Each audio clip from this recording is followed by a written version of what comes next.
Inside Job Part 2 was absolutely amazing, and I really enjoyed the show for what it was. It doesn't try to be anything else, it's unapologetically original. One of the biggest things that makes Inside Job stand out as a show, but specifically Inside Job Part 2 stand out from the original season, is the immense character development, specifically with Brett and Reagan. Because one of my biggest criticisms of the show is that not all the characters really get that much character development. The ones that do get a good amount, but the ones that don't literally just don't get touched at all.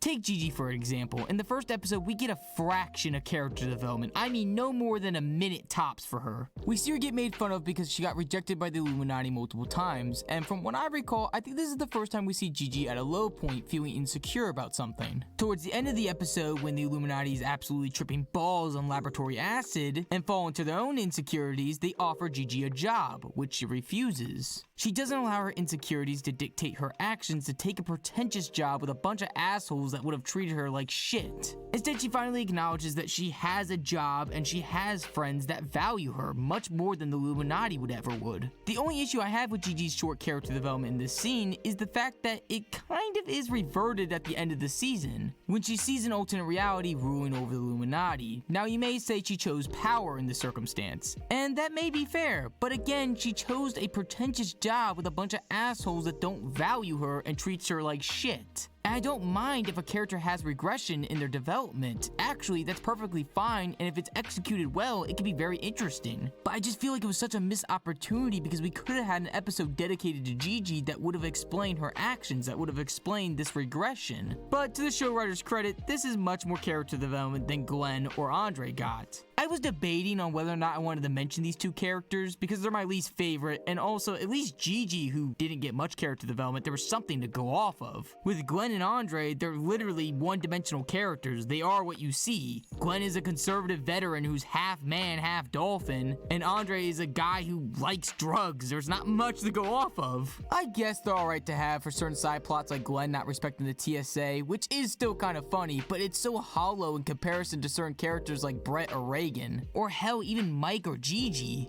The only character development that's worth mentioning for Andre is him having a horse cock in an alternate reality. But other than that, that's pretty much it. But at least the show has decent character development for certain side characters like Mike. In his own episode, he learns the value of being himself and not conforming to anyone's expectation, especially if it conflicts with who you are. And even though it wasn't my favorite episode writing-wise, as the shenanigans weren't as hilarious as other episodes in this season, I could still appreciate the character development we got from Mike, even though it was condensed down to one episode and we didn't really see much development after that. And I know it's a little redundant to go through each and every single character, but honestly, I think the main selling point of this show is the characters. Especially me personally, Brett and Reagan. It's still well written and funny with its own individual plots per episode that has established a cool world. But its overarching plot leaves much to be desired. It's still developing as we saw with the ending of this season, and if you want to see an Ending Explains video, you can check it out in the top right corner. But the main plot is still in its infancy, leaving the characters to keep the audience invested, and as I've always said, a story can succeed without a good plot, but it cannot succeed without good characters. Brett being my favorite because he's likable, he's funny, but most of all, he's so goddamn relatable. In his own episode, we see him struggle to take a stance on anything, to voice his own opinion on anything. He's either used by his own family for their benefit or used by his job for their own benefit. He's so flexible and agreeable that not only is his base far-right radicals, but also he can have certain takes like legalizing and unionizing sex workers, an opinion on the polar opposite side of the spectrum compared to his base. Because in his own words,